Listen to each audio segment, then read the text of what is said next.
साथियों नमस्कार, मैं हूं नीरज पटेल और आप देख रहे हैं नेशनल जनमत। उत्तर प्रदेश में विधानसभा के चुनाव नजदीक आते आते केंद्रीय नेताओं की, चाहे वो प्रधानमंत्री नरेंद्र मोदी हो, अमित शाह हो या केंद्रीय मंत्रिमंडल के अन्य मंत्रीगण, उत्तर प्रदेश में उनके दौरों की संख्या बढ़ गई है। इन तमाम दौरों से विभिन्न जिलों के जिलाधिकारी खासे परेशान हैं।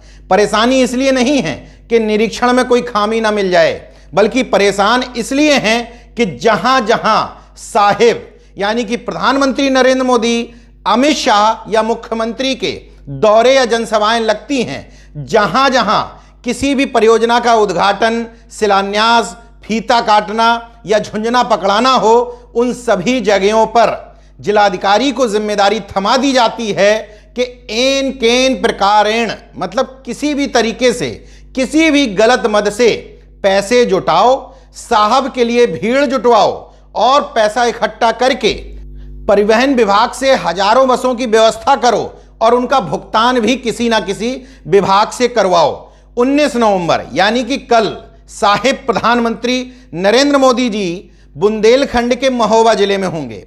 अर्जुन सहायक परियोजना का उद्घाटन कर रहे होंगे। इस उद्घाटन परियोजना के लिए 1600 बसें मैनेज करने की जिम्मेदारी महोबा के जिलाधिकारी मनोज कुमार जी को थमा दी गई। उन्होंने प्रबंध निदेशक राज्य सड़क परिवहन निगम को पत्र लिखा और कहा कि अगल बगल के जिलों से बसों की व्यवस्था करवाइए। पैसा कहां से मिलेगा?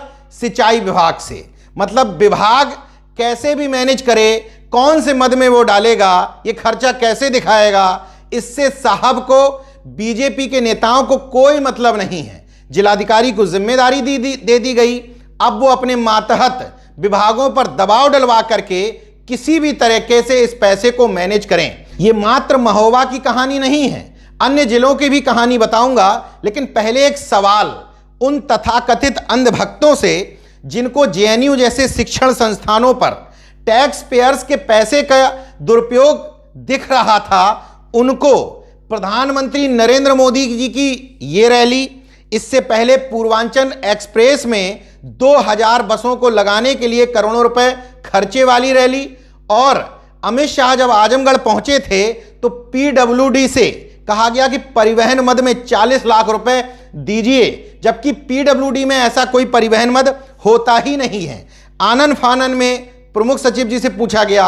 अब चूंकि अमित शाह की बात थी, मुख्यमंत्री खुद कार्यक्रम में आ रहे थे, पीडब्ल्यूडी की औकात नहीं थी कि मना कर दे कि हम इस मद में पैसा नहीं दे सकते। डीएम आजमगढ़ राजेश कुमार ने खुद पत्र लिखा था। देखिए, यहां डीएम का कोई विशेष रोल नहीं है। डीएम कोई भी होता, कोई भी का मतलब कोई भी, वो वही कर रहा होता जो ये तमाम सारे डीएम कर रहे हैं। इसलिए क्योंकि अपने मातहत कर्मचारियों के लिए, सामान्य जनता और अपने गरीब नाते रिश्तेदारों के लिए एक जिलाधिकारी जितने धौंस, रुआब और रुतबे का पद है, एक सरकार के सामने वो उतना ही निरीह प्राणी होता है।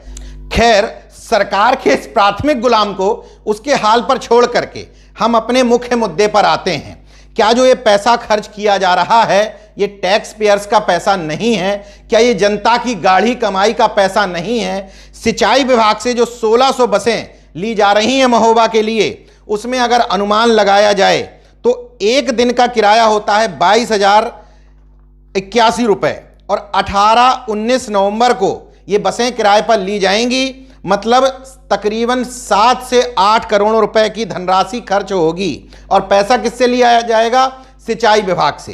किस मद में देगी ये तो पता नहीं है, लेकिन इस चीज से एक बात तय है कि अपने आप को पार्टी विथ डिफरेंस, यानी कि कुछ अलग पार्टी कहने वाली भारतीय जनता पार्टी जनता की गाढ़ी कमाई को लूटने में अन्य पार्टियों से आगे है।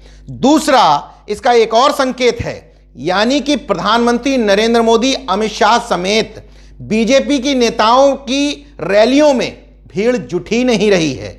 इसलिए सरकारी धन का दुरुपयोग करके बसें लगवाई जा रही हैं। गरीब जनता को 2 वक्त के खाने का लालच दे करके बसों में बैठाला जा रहा है और दिखाने की कोशिश की जा रही है कि भव्य समारोह के बीच में प्रधानमंत्री नरेंद्र मोदी ने बेहतर मैनेजमेंट के बीच फलानी परियोजना का उद्घाटन किया, ढिकाने विद्यालय का उद्घाटन किया। हकीकत यही है कि अब लोग इन जुमलों को सुनने नहीं आना चाहते। इससे पहले 16 नवंबर को प्रधानमंत्री सुल्तानपुर आए थे पूर्वांचल एक्सप्रेसवे का उद्घाटन करने। उस समय बेचारे डीएम रवीश गुप्ता जी ने कहा था कि 2000 बसों की व्यवस्था की जाए, 2 लाख लोगों को बुलाया जाए, पूरा जो खर्चा होगा बसों को लाने ले जाने का वो यूपीडा यानी कि उत्तर प्रदेश एक्सप्रेसवे औद्योगिक विकास प्राधिकरण यानी यूपीडा देगा। उस समय तमाम जिलों से खबरें आई थीं। वाराणसी से तो बाकायदा एक खबर आई थी कि वाराणसी के रोडवेज डिपो में नोटिस चस्पा कर दिया गया है कि प्रधानमंत्री जी की रैली की वजह से बसें सुल्तानपुर भेज दी गई, इसलिए अब बस ही उपलब्ध नहीं है।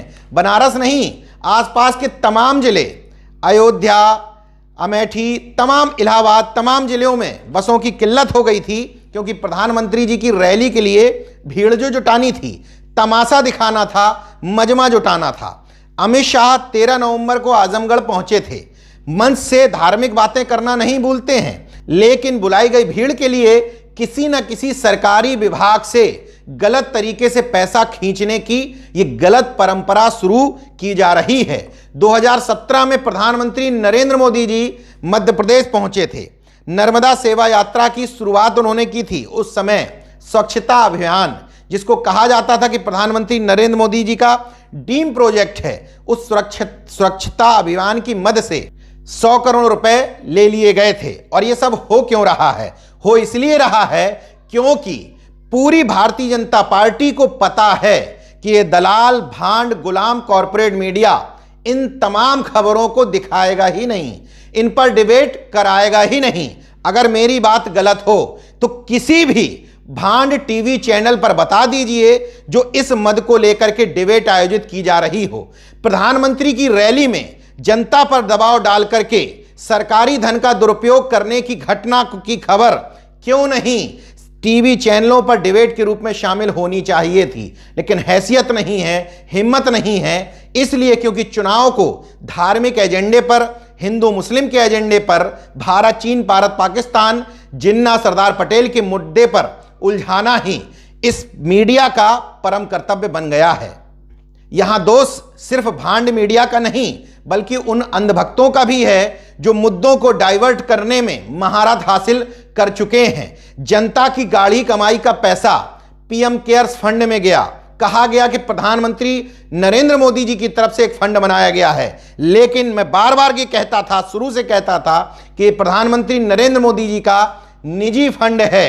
अब तो केंद्र सरकार ने भी मान लिया कि उस फंड में जो भी पैसा आया था उस सरकारी खजाने में नहीं गया है। जब अरबों खरबों रुपए को इस तरीके से सरकार लूट सकती है तो रैलियों में बसों की व्यवस्था सरकारी पैसे से, जनता की गाड़ी कमाई से करना कोई बड़ी बात नहीं है, क्योंकि पता है इस सरकार को कि तमाम मुद्दों को, पेट्रोल डीजल के दाम को, खाद की किल्लत को, आरक्षण को, नौकरी को वो बाद में राष्ट्रवाद और धर्म की चाशनी में उलझा और लिपटा सकते हैं। अगर चाहते हैं कि आपके बच्चों का भविष्य सुरक्षित रहे, आपके बच्चों को अच्छी शिक्षा मिले, रोजगार मिले, हिस्सेदारी मिले, अच्छे विद्यालय मिले और साथ ही साथ चिकित्सा भी मिले, तो अपने मुद्दे बदलिए, इनके छद्म मुद्दों में मत उलझिए।